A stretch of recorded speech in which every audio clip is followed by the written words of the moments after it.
Daylight Time.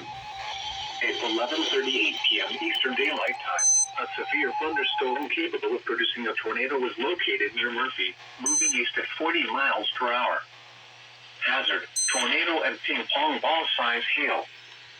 Source: radar indicated rotation. Impact: flying debris will be dangerous to those caught without shelter.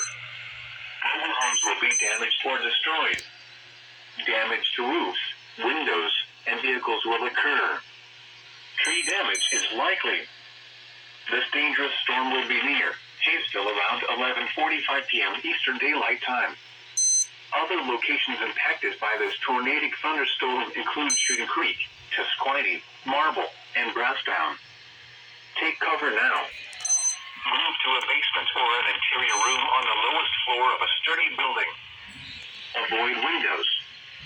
If you are outdoors, in a mobile home, or in a vehicle, move to the closest substantial shelter and protect yourself from flying debris. Heavy rainfall may hide this tornado. Do not wait to see or hear the tornado. Take cover now.